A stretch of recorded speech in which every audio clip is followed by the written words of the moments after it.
Buenas noches, Jime. Muchas gracias por ayudarme en este deber que, como te comentaba, es importante para mí, para una clase que se llama Enseñanza del Lenguaje. Entonces, me gustaría conversar un poquito contigo y, bueno, una vez nuevamente, gracias por tu tiempo aquí. Victoria Ares, ¿no? Un gusto. Soy Jimena Quiñones. Y claro, es un placer ayudarte en tu tarea y explicarte un poquito los tips, ¿no? Ya que creo que estás aprendiendo también un poco para al futuro enseñar a los niños de nuestro país. Sí, gracias, Jime. Bueno, hablemos un poquito de tu experiencia personal. ¿Cuál fue tu propio proceso de aprendizaje de la lectura o lectoescritura cuando eras estudiante? Tal vez te acuerdas un poco. Claro, a ver, te comento. Mi proceso eh, para aprender a leer y escribir en sí, que es lo que se trata la materia o la parte de lengua y literatura, como bien lo dice su palabra, ¿no? Lengua de lenguaje, literatura, letras, leer y escribir. Entonces sí, en mis tiempos un poquito complicado, ya que pues venimos de una crianza que nuestros padres casi eran analfabetos, entonces aprendimos a leer y escribir, digamos que casi solos y con nuestros maestros. Ahora es un poco más, con la tecnología es un poco más fácil, pero en nuestros tiempos sí era complicado. Ah, ok, entiendo. Tal vez recuerdas alguna estrategia o actividad que te ayudó a aprender mejor. Bueno, como actividad, no recuerdo mucho, pero sí, por ejemplo, el ejercicio de repetir mucho y estrategia, pues creo que hasta ahora la mayoría o creo que las personas antiguas usan nuestro gran libro recordado Nacho, Mm. nuestro Nacho lee. Sí, Entonces, ese sí, no creo que nadie se va a olvidar. ujú. Sí, yo también recuerdo que mi hermana utilizaba mucho el libro Nacho también para aprender. Nuestro Nacho lee. Ujú. Y bueno, ¿cómo este desafío lo pudieron superar? Tipo, me comentabas que sí, tal vez fue muy difícil, porque tal vez el ejemplo era escaso, pero ¿cómo pudieron superar esto? ¿Cómo pudiste o pudieron? Bueno, la generación de nuestro tiempo creo que con perseverancia, como te digo, nosotros repetíamos, nos hacían hacer muchas planas de las vocales, de las sílabas y los maestros. Yo creo que en ese tiempo los maestros también eran bien perseverantes, bien exigentes y ya creo que depende también de cada estudiante, su capacidad de aprendizaje. Entonces, eso, en repetir, en ser constante, en estar ahí, en querer. Ujú. También la motivación, como dices, es algo muy importante para que alguien pueda aprender a leer y escribir. Pero ¿crees que algunos profes también en esa época o actualmente esto sí ya es fuera? ¿Crees que algunos profes sí pueden desmotivar a sus estudiantes y ralentizar su proceso de aprendizaje? Sí, totalmente. Algunos profes no tienen el don de enseñar, ¿no? Porque ser profesor y ponerse a cargo de ahora en este tiempo 45 o 50 estudiantes por aula, a veces no es solamente el querer ser profesor, ¿no? Sino tener ese don, esa paciencia, ese amor para enseñar a los niños, a niños, a personas, a quien tú quieras enseñarle. Tienes que tener ese don, ese amor para enseñar. No es solo de pararte al frente de 45 niños, de 45 alumnos y ponerte a dictar, a mostrarles y ya. Y si no sabe, pues no te interesa y se acabó el problema. Entonces también es ese don, ese carisma de enseñarle con amor al estudiante.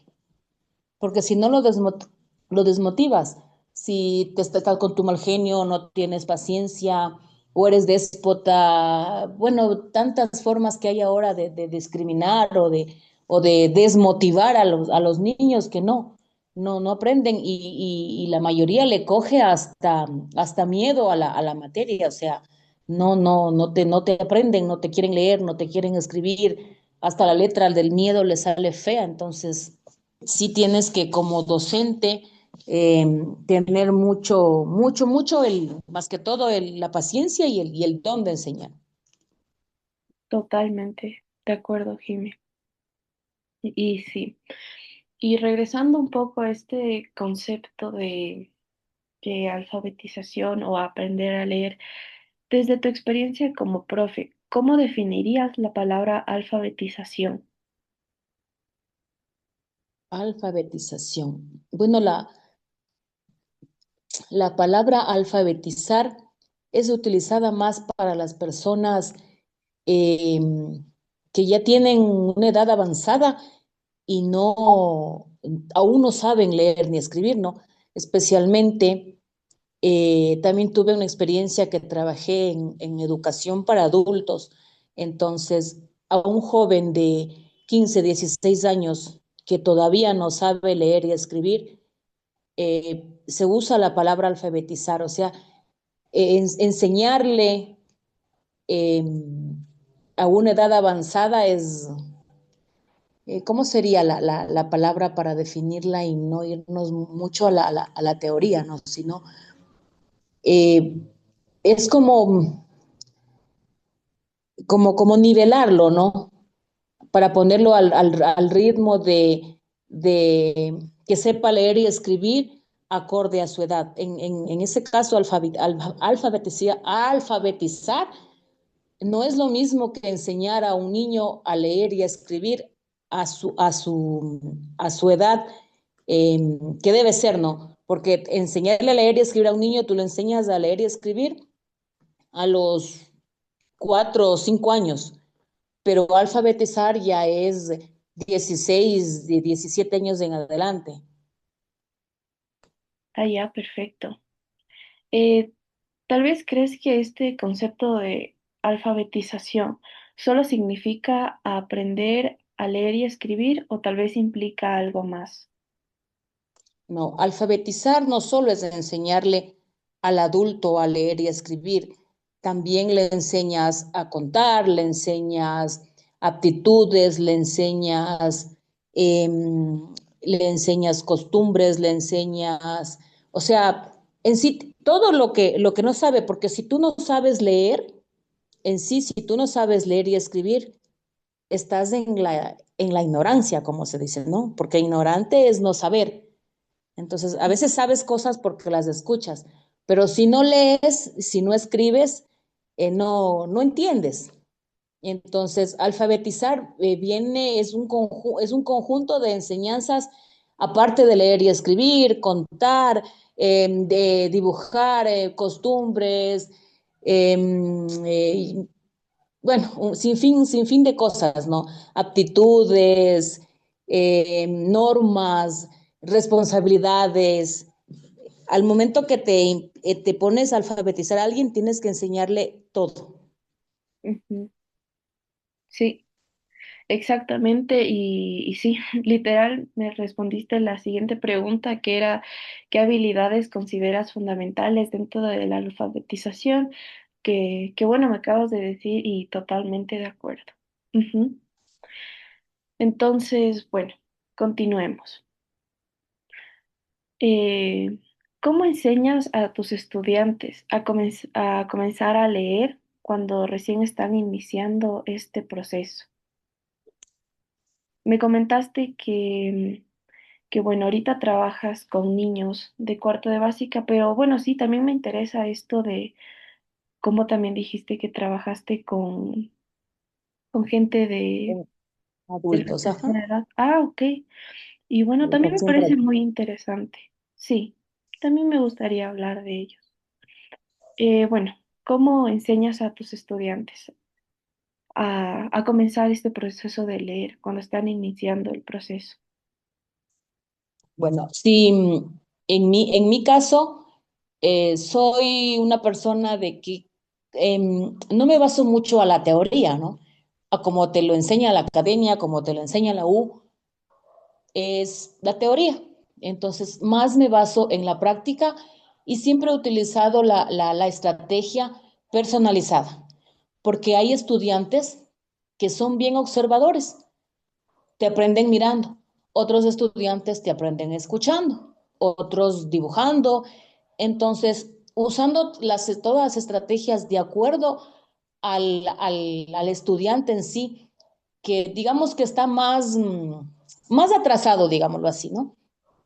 Entonces, por ejemplo, yo utilizaba, si son niños de, pongámosle 5 años, donde tú ya les enseñas a garabatear, entonces se les enseña, les enseñamos con las imágenes. Primero les enseñamos a ver la imagen, luego les enseñamos cómo se llama la imagen y luego vamos a los sonidos, el sonido de la imagen, luego a la palabra y así vamos desmenuzando, digamos así, hasta enseñarle al estudiante a unir los sonidos, porque como tú sabes, cada letra tiene su sonido, entonces les enseñamos los sonidos y luego cómo se llama la letra y así vamos formando y hasta que el estudiante lo, lo, lo coge rápido, ¿no? O sea, claro, es un proceso, pero si tú les enseñas con la paciencia, como te dije, con el amor, ellos aprenden. No es lo mismo enseñarle a un adulto que a un niño. En adultos, ¿qué me podrías decir? ¿Cómo les enseñaste a leer y escribir cuando recién inicia? Tal vez es más Eh, complicado. sí, te comento, no sé si te sirva una experiencia que tuve. Te voy a comentar un caso. Yo tuve un estudiante, un papito, que él no sabía leer y escribir. Entonces, sus hijos ya eran grandes. Entonces, él me comentaba que él quería escribir por primera vez el nombre de sus hijos. Mm, Entonces, para los adultos hay que buscarles una motivación. ¿Qué es lo que ellos quisieran? ¿Por qué? Eh, o sea, siempre buscando su historia, buscando qué los motiva y enseñándoles, o sea, a ellos sí es muy diferente. O sea, si, por ejemplo, este papito quería aprender a escribir el nombre de sus hijos. Entonces, con él no vamos a comenzar con la A, con las vocales y todo eso. Entonces, directamente con ellos le escribes el nombre de sus hijos, ellos repiten la palabra, copian la palabra, lo que quieren aprender, y luego se les va explicando el sonido de cada palabra y cómo se llama cada palabra y unida dice el nombre de su hijo. Y entonces comenzábamos por ahí otros querían, yo qué sé, grabarse el número de su cédula, cómo se llaman los números, es su teléfono, así. Entonces, por eso te digo, siempre he utilizado la estrategia personalizada. De acuerdo, cada persona se le va enseñando y va aprendiendo. Entonces, en los adultos comienzan es sabiendo uno como docente cuál es la motivación, el por qué ellos quieren leer y escribir. Y es más fácil con ellos. ok, me parece muy lindo lo que me comentas, sí, y gracias por contarme tu experiencia. Y bueno, en niños, ¿qué actividades te funcionan mejor para que aprendan? Me comentabas de que, bueno, la enseñanza personalizada, cada uno aprende Ujú. a su total. Sí, Entonces, tal verdad. vez desglosémosle un poco a la pregunta que tenía. En niños que son un poco más visuales, vamos con lo visual, luego, luego tal vez El otras auditivo, cosas. el Ujú, el auditivo, auditivo. los sonidos.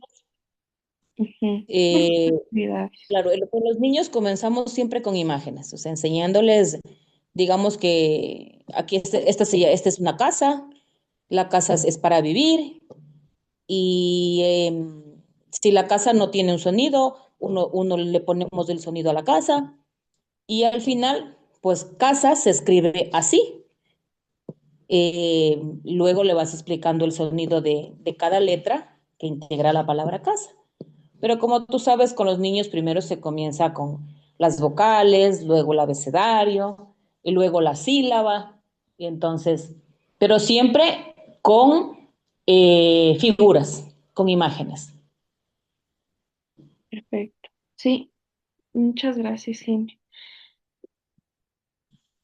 Ahora bueno, hablamos un poquito de la lectura. Y en lenguaje oral, ¿qué tan importante consideras el desarrollo del lenguaje oral para el aprendizaje de la lectura y la escritura? A ver, ¿cómo repíteme la pregunta? ¿Qué tan?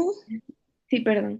¿Qué tan importante consideras el desarrollo del lenguaje oral para el aprendizaje de la lectura y escritura? Tal vez crees que van de la mano estos.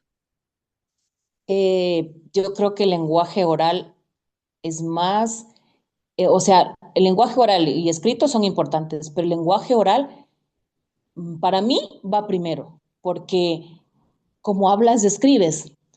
Ujú, Entonces, si tú tienes como niño, si tiene algún problema, digamos, yo qué sé, ¿cómo se dice? Dislexia, eh, a veces tienen frenillo, entonces no hablan correctamente. Los niños escriben como hablan, que se comen las Ds, que se comen la P, que se comen la M, bueno, hay muchos ejemplos, ¿no? Es porque tienen un problema de lenguaje. Entonces, el lenguaje es muy importante para poder escribir, igual leer. ok. ¿Y cómo fomentas este desarrollo del lenguaje oral en tu aula con los peques? Para fomentar el desarrollo oral siempre es cantando, sonidos. Hay que usar la música, enseñarles a cantar. Y al momento que tú les enseñas a cantar, a los niños a actuar, también estás incentivando su, su sistema motriz, los movimientos de su cuerpo, ellos se desenvuelven, va perdiendo la vergüenza. Entonces, sí, esto es, o sea, el docente tiene que estar en la capacidad de, de manejar todos estos aprendizajes, todas estas estrategias juntas de la mano. O sea, no le puedo solamente enseñar a escribir y no le enseño a leer, o solamente me dedico a enseñar a leer y no le enseño a escribir correctamente y que sus acciones vayan acorde con lo que está haciendo, ¿no? Si le estoy enseñando a cantar, tengo que enseñarle a bailar, a que su cuerpo se mueva, a que tenga que lo que está diciendo con su boca vaya acorde con los movimientos de su mano. O sea, es todo una estrategia enseñar a leer y a escribir. Y es muy bonita, eso sí, es muy bonita. Ujú. Y sí, hablando de los diversos tipos de aprendizaje que tienen, tal vez has podido ver esto de las diferencias de los ritmos de aprendizaje de tus estudiantes. Tipo, los estudiantes aprenden a ritmos diferentes. ¿Y tú cómo manejas estas diferencias en el aula? Bueno, en mi aula con los alumnos, siempre como docente y con la paciencia y el don que, como te digo, si esto de ser docente y tener niños a tu cargo para enseñarles, siempre hay que ser muy observador. Hay, como tú dices, hay diferentes ritmos de aprendizaje y uno siempre, no es discriminar, ¿no? No es apartar a los niños y todo, pero siempre se trabaja con los niños que son más, ¿cómo sería la palabra? Más retraídos, más lentos para coger el aprendizaje y al ritmo de ellos van los que captan rápido. Porque si tú trabajas con los niños pilas, digamos así, o sea, estás dejando al que es retraído, al lentito, al que al que su aprendizaje es lento, ¿no? A veces por diversas situaciones, a veces por problemas en casa, por alguna enfermedad desconocida, a veces no es porque no sabe o porque no quiere aprender, no, siempre hay que estudiar y buscar el por qué este niño no tiene su aprendizaje al ritmo normal, pongámoslo así. Entonces hay que siempre trabajar con los niños que su aprendizaje es más lento. Mm, ok. ¿Y qué estrategias utilizas para apoyar a quienes tienen más dificultades? Ya me comentabas que la observación es uno principalmente. Eh, ¿Cómo? bueno, ¿cómo les ayudaríamos a los que su aprendizaje es más lento, no? Bueno, Ujú, a ellos sí, la observación, haciéndolos participar más, que sus actividades que se integren con los demás niños, haciéndoles grupos con los niños que son más extrovertidos. O sea, hay diversas formas de acuerdo al, al comportamiento del niño en su aprendizaje, ¿no? ujú. Y bueno, continuando, también, ¿qué estrategias utilizas para motivar a tus estudiantes a leer? ¿Influyen tal vez sus intereses en relación a qué leer o algunas actividades que les generen más entusiasmo por la lectura? Bueno, en ese sentido, como motivación siempre usamos eh, los premios, los sellitos, eh, estrellitas, ahí, golosinas, yo qué sé, un 10, una carita feliz. Bueno, hay diferentes formas, ¿no? Ujú. Dependiendo de en qué es lo que estamos trabajando. Dependiendo del tema, sí se les motiva a los niños, ¿no? Sí, y bueno, algunas dificultades más comunes que observas cuando los estudiantes están aprendiendo a leer y escribir que nos puedas comentar y cómo las abordas. Bueno, como dificultades, cuando los niños están aprendiendo a leer y a escribir, perdón, eh, se ha observado, ¿no? No en la gran mayoría de los casos, pero sí hay dificultades en los papitos.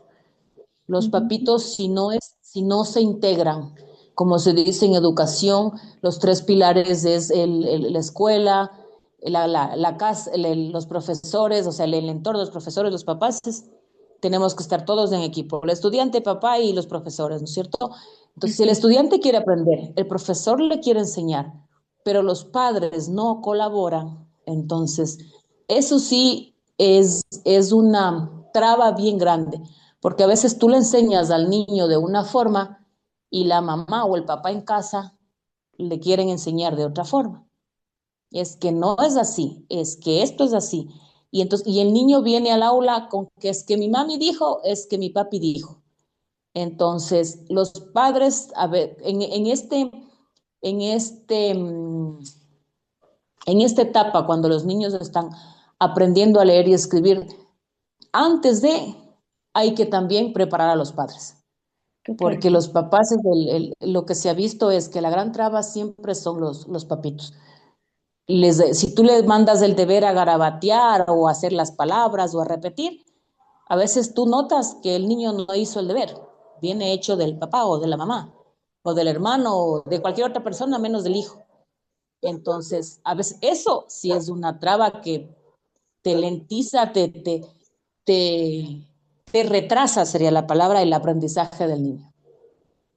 Sí, y totalmente de acuerdo. La enseñanza de casa y enseñanza de la escuela debería ir totalmente de la mano. La mano. Ujú. Eh, bueno, mi Jime, y como última pregunta, muchas gracias por tu tiempo y estar aquí. Me gustaría que nos des algún consejo a los futuros docentes que vayan a enseñar lengua y literatura o lectoescritura, o algo que consideres más importante sobre la enseñanza de lengua y literatura o lectoescritura que no hayamos mencionado aquí.